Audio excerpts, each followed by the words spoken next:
Sesungguhnya Allah itu akan memberi kepadamu sesuai dengan kadar cita-citamu, sesuai dengan kadar kejujuranmu, dan sesuai dengan kadar ketulusanmu atau keikhlasanmu.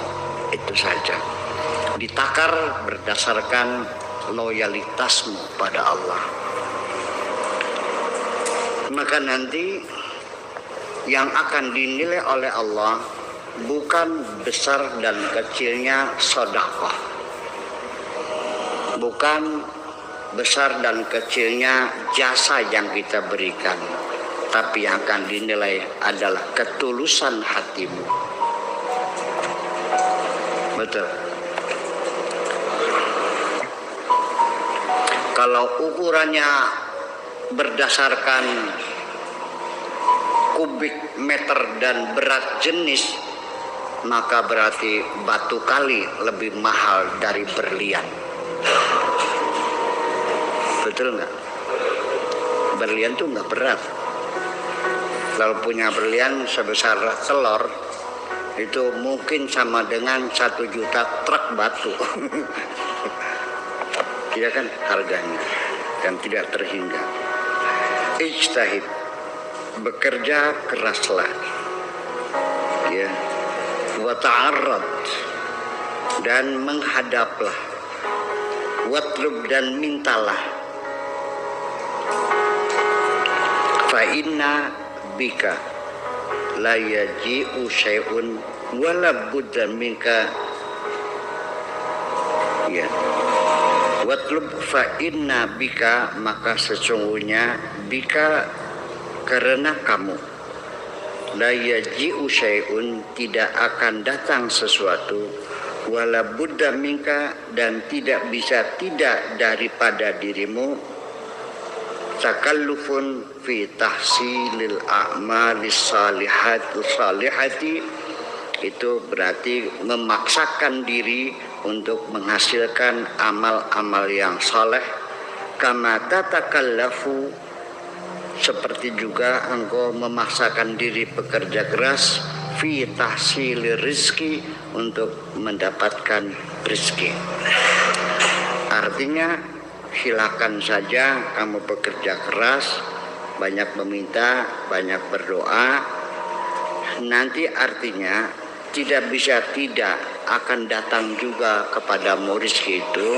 Artinya bukan diakar pada kerja kerasnya, tidak diukur dengan keringatnya, tapi akan dihasilkan dengan kualitas yang kau berikan, yang kau lakukan dalam berupaya mendapatkannya. Seorang yang punya tingkat intelektualitas tinggi, pengalaman yang panjang, tentu akan lebih mendapatkan rezeki dari orang yang bodoh, yang tidak berpendidikan. Seorang petani, buruh tani, satu hari hanya dapat 50.000 satu hari, dijemur punggungnya di matahari. Tapi seorang Habibi, seminggu satu hari dia mengantor, bayarannya 1 miliar satu bulan. Makanya sekali lagi pesan dari Abul Hasan Asaduli, ibadatul qulubi khairun min ibadatil jawarihi, ibadah hati jauh lebih baik daripada ibadah fisik. Kamu salah sendiri mengapa memilih ibadah fisik yang bayarannya cering. Tapi kalau ibadah intelektual bayarannya blek-blek. Kalau ibadah fisik cering. Kalau ibadah intelektual blek-blek. Ngerti ya? Blek-blek berlimpah ruah gitu. Tidak berimbas semacam itu. Asyaitan yal'abu bi'awamin nas. Setan itu biasa bisa mempermainkan orang-orang awam, yang dungu, yang bodoh, ya kan, yang tidak berpengalaman, yang tidak sekolah, termasuk yang jauh dari Tuhan, itu orang awam semuanya itu. Kama yal'abul farisu bikarratihi, seperti seorang penunggang kuda bisa memainkan kudanya bikarratihi, dengan bisa membolak-balikan kudanya. Yudiru ahadahum, yaitu bisa memutar siapapun setan itu. Fima yasha, kama yudiru ahadukum dabatahu, seperti penunggang kuda juga bisa membalikkan kudanya ke kanan dan ke kiri. Fima yasha yadrifu uqfiyata qulubihim, yang bisa memukul jantung hati mereka. Wa yastakhdimuhum kaifa arad, dan bisa dipakai seperti apapun yang mereka inginkan. Yuhattimu minas sawami, bisa menghancurkan sinagog-sinagog. Wa yukhrijuhum minal maharibi, dan bisa dikeluarkan dari tempat-tempat ibadah, mihrab-mihrab mereka.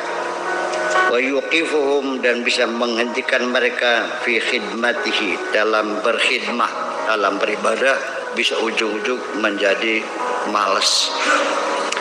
Bisa di kamu ini masih bisa dimainkan setan. Kapan-kapan setan bisa menghambat kamu akan berhenti dari mengaji setiap malam Senin.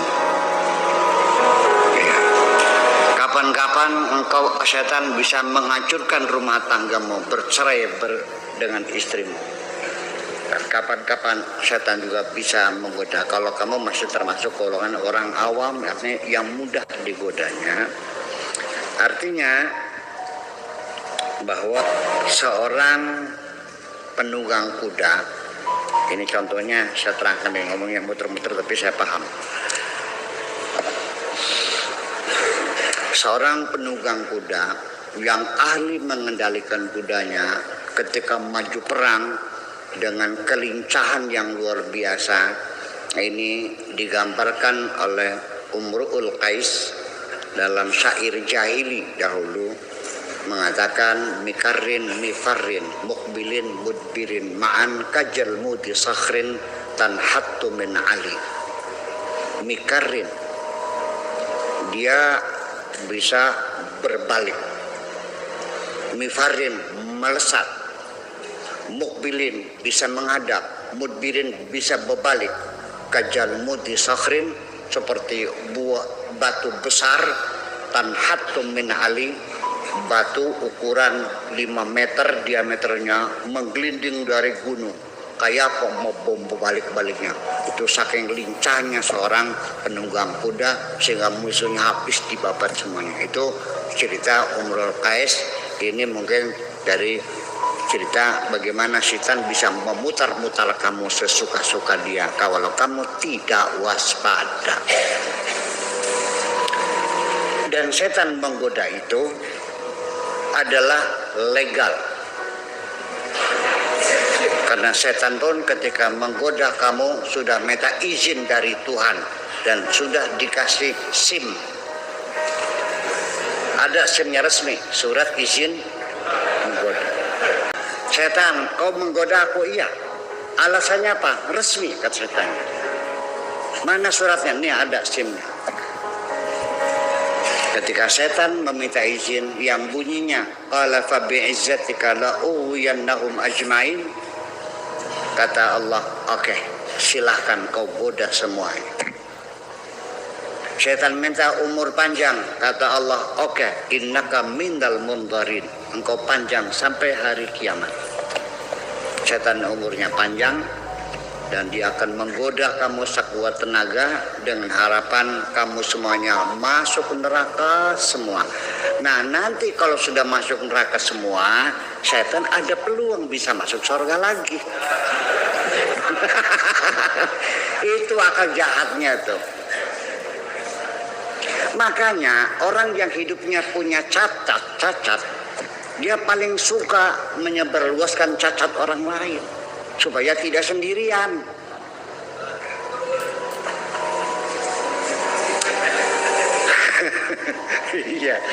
itu rasanya begitu. Jadi kira-kira jadi kan enggak kan boleh pakai batu ya boleh. Bareng-bareng neraka ya harus tidak. Nanti di surga bersama-sama dengan kamu semua. Dan setan itu bekerja menggoda kamu itu tidak main-main. Dia sangat bersungguh-sungguh, tidak mengenal waktu, tidak siang, tidak malam, tidak pagi, tidak sore. Ya, kamu berdiri, setan berdiri. Kamu duduk, setannya tetap berdiri. Kamunya melek, setannya melek. Kamunya tidur, setannya melek. Nyon? Iya, siang dan malam. Tetapi setelah setan keluar dari sorga dengan 2 pengkabulan, umur panjang dan menggoda manusia, di tengah setan sedang bersukaria sambil tolak pinggang dan bersiul-siul, kata Tuhan, tunggu dulu setan, silakan kau goda seluruh umat manusia, tetapi nanti ketika manusia sadar, mengaku bersalah dan meminta ampun kepadaku, pasti ku ampuni semuanya.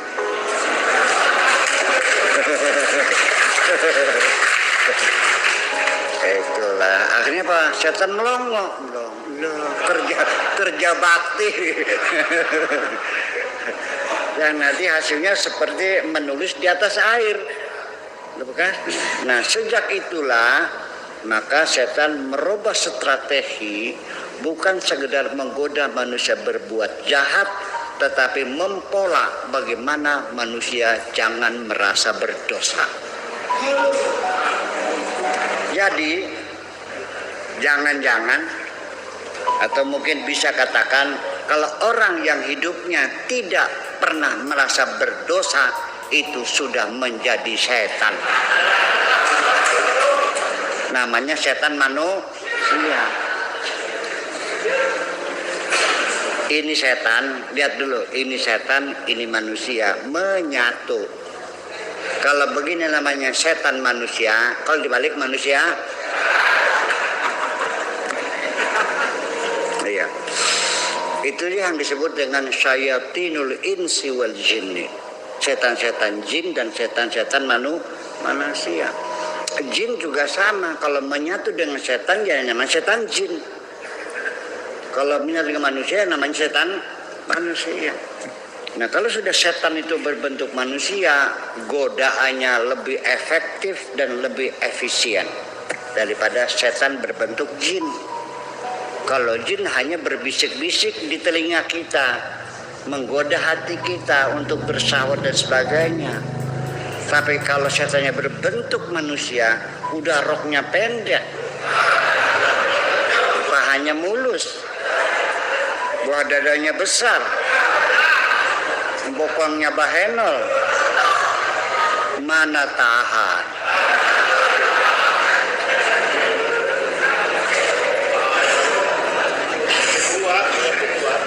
Kalau setannya sudah berbentuk manusia yang cantik jelita, dia bisa menarik tanganmu. Ya, tapi setan berbentuk jin sebatas hanya berbisik-bisik saja. Setan mengajak engkau berjudi, hanya sekedar mengajak. Tapi kalau setannya manusia, mengajak kamu dan dia siap membantu uang kamu untuk berjudi. Nggak ada duit, nih duit banyak.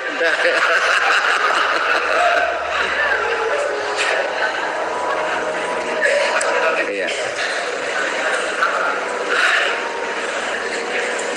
Paham? Maka jangan main-main. Jadi ketika engkau diperingatkan oleh Tuhan, inna syaitana lakum aduwwum mubin, ternyata engkau tidak pernah mengambil langkah strategi, menganggap ringan setan seperti anak kopokan, menganggap ringan. Kamu tidak pernah mempelajari bagaimana teknik setan menggoda, di mana kekebalan setan, bagaimana dia menggoda caranya. Kamu tidak pernah belajar dengan setan. Tapi setan mempelajari kamu 24 jam diintai kamu. Setan tahu kelemahan-kelemahan kamu itu semuanya.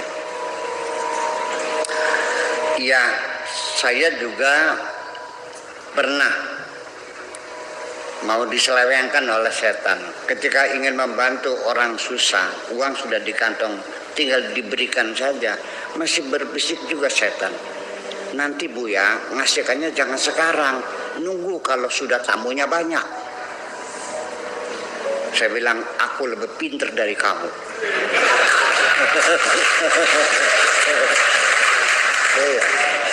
Ya, dia mah gak pernah sekolah kok. Saya kan sekolahnya 20 tahun. Iya, di luar negerinya kan. Ya, iya. Gimana lagi ya?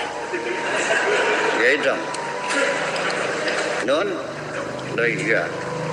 Tertampar sih. Ya, saya tampar kamu ini kan begitu. So, bagaimanapun saya tahu tipu daya mereka itu lemah kok. Enggak kuat enggak apa kok. Ya, sebabnya engkau tergoda bukan kuatnya godaan, tapi lemahnya hatimu. Kalau engkau kalah berperang dengan orang lain, itu bukan kuatnya musuhmu, tapi lemahnya dirimu sendiri. Terus setuju nggak? Iya. Inna kaida syaitan dhaifah. Inna kaida syaitan kana dhaifah. Inna kaida syaitan kana dhaifah. Tipu daya setan sangat lemah sekali kok. Mudah ketahuan, mudah kelihatan, mudah dipahami. Ngasih sodako sama orang disuruh nunggu kalau tamunya sudah banyak. Tahu nggak maksudnya apa? Masa nggak paham? Jadi seperti itulah kira-kira kita dalam berjuang hidup ini. Jangan kau anggap mulus-mulus saja. Godaan di depanmu sangat banyak sekali. Perlukah godaan itu? Perlu. Tanpa ada godaan engkau tidak pernah teruji. Engkau bukan pahlawan kalau engkau tidak punya musuh. Aku pahlawan, siapa musuhmu? Enggak ada, ya bukan pahlawan. Betul enggak? Ngaco semua. Aku menang, juara apa? Bertanding siapa? Sendirian, ngaco kamu. Iya, mesti ada musuh. Itu pentingnya begitu. Jadi alhamdulillah ketika saya ada orang yang menjelek-jelekan saya, alhamdulillah saya menjawab itu. Makanya jangan berharap saya akan marah dihina orang kok. Malah saya senang kok. Iya. Ya begitu.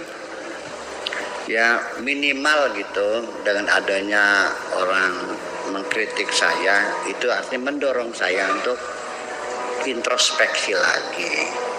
Betul nggak? Iya. Sebenarnya tidak mungkin kita menjamin kebenaran kalau kita tidak selalu melakukan introspeksi. Karena pasti saja di dalam kerja manusia selalu saja ada kekurangan-kekurangan dan selalu ada kesalahan-kesalahan. Manusia tidak akan pernah mencapai kesempurnaan. Nabi Muhammad pun makhluk yang sempurna. Itu nisbatan dibandingkan dengan kamu. Kalau dengan Tuhan yang kesempurna Nabi Muhammad. Tetapi yang maha sempurna hanya Allah. Cuman Nabi Muhammad dibuat paling sempurna diantara dibandingkan dengan kamu-kamu ini. Kalau dengan Allah yang sempurna dong. Tapi yang maha sempurna hanya Allah saja. Itu aja bedanya. Ya, segitu Nabi sempurna pun masih diuji. Iya. Kalau nggak ada Abu Jahal, kamu tidak akan tahu hebatnya Kanjeng Nabi Muhammad kok. Kalau orang Mekah semua masuk Islam, semua nurut semua, sembahyang semua, gitu. Nabi Muhammad kelihatan hebatnya enggak? Jadi ketika ada musuh datang, itu berarti Allah mengendaki supaya kamu kelihatan hebat di mata orang lain. Alhamdulillah.